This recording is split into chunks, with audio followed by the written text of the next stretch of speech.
benar-benar harus apa ya?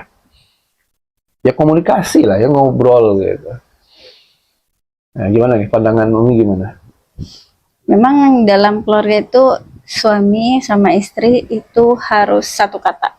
Satu kata dalam rules terutama ya. Karena ini yang penting sebenarnya. Kenapa?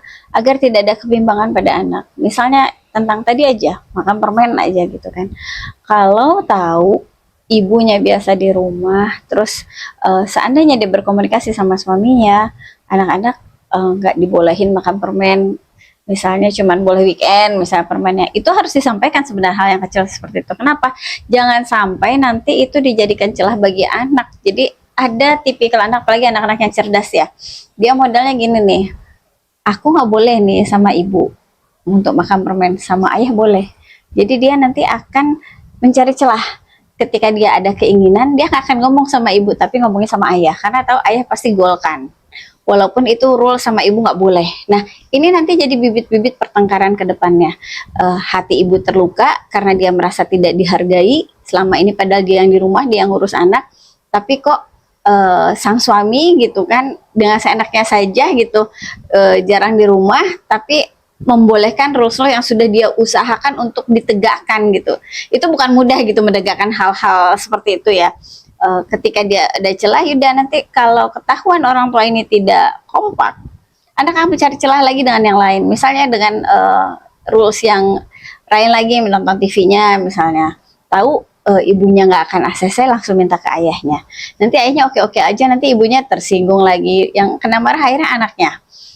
Kenapa mintanya sama ayah, dibentak lah anaknya, misalnya karena emosi segala macam, terluka pula anaknya kan.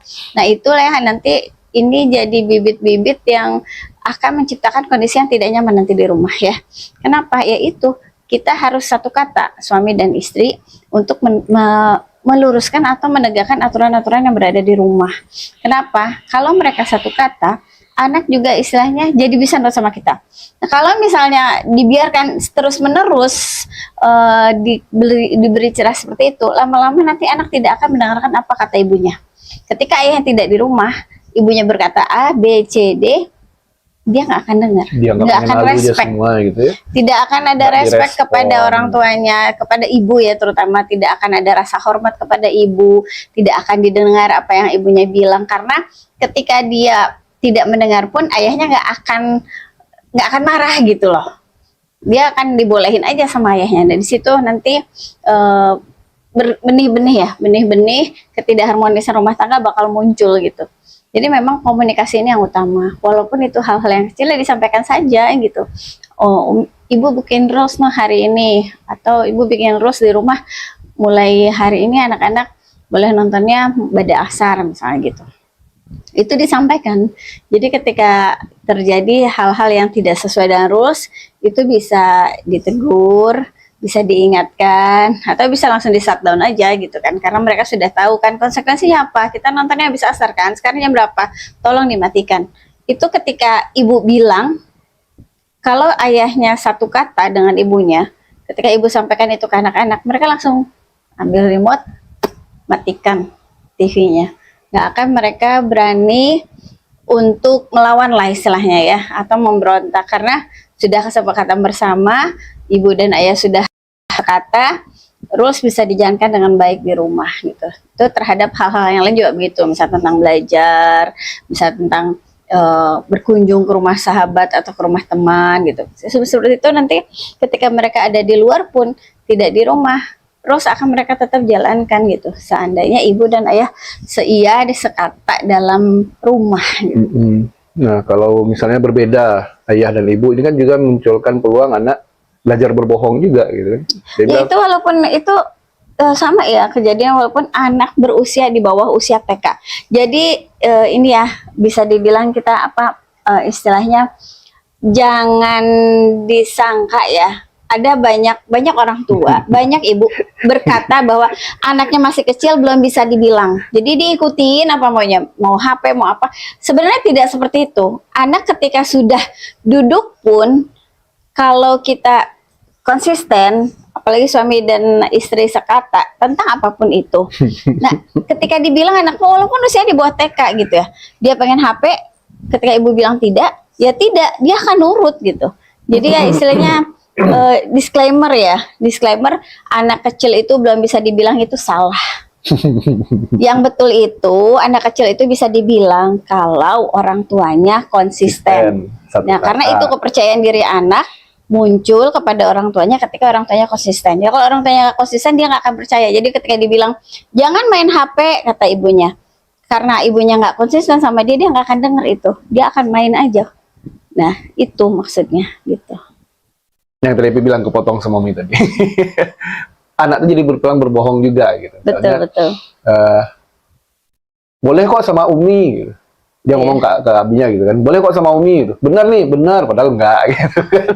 Karena dia nganggap abinya aja yang penting dia minta gitu, dia nggak penting gitu. Apalagi kalau di rumah nggak cuma keluarga inti ya, misalnya ada Apalagi eyangnya, ada itu, mbahnya makin, gitu kan. makin recok lah. Boleh kok sama mbah, Dia boleh minta kok ke sama eyang. semua. Sampai ke dia membahasnya kuala. Soalnya kita juga ada juga pengalaman kayak itu, terutama bagi yang kalau misalnya kita tegur terus dia bilang boleh kok sama eyang, boleh kok sama mbah, saya tinggal balikin lagi aja. Ya, Yang harus segera jadi, dicek, iya itu di-cross langsung check, kita ya. cross check, langsung kita apa yang boleh, yang Balkis turutin Umi atau eyang. Nah ketika Balkis anak siapa? Anak Umi. Berarti itu kalau Umi bilang tidak berarti tidak, walaupun kata eyang boleh, tapi kalau kata Umi tidak berarti tidak.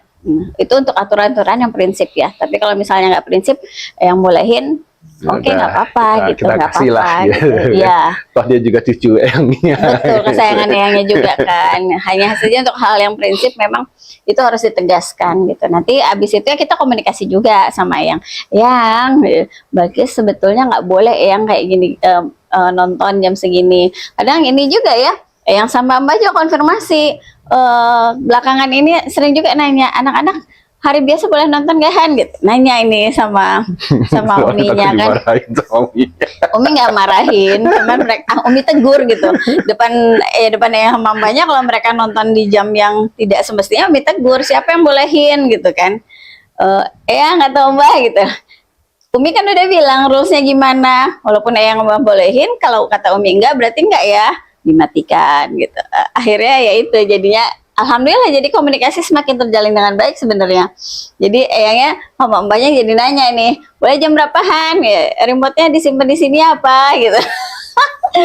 Seru juga sebenarnya hidup bersama dengan eyang dan mbah itu ya.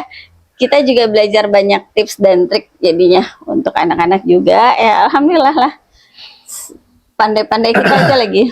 Nah, jadi ketika ayah dan ibunya tidak sekata gitu ya, punya pandangan masing-masing, punya pendapat masing-masing, ini akan menjadi bibit-bibit peluang terjadi pertengkaran di masa depan, peluang menjadi anak ada yang terluka atau malah ibunya yang terluka atau ayahnya yang terluka gitu ya.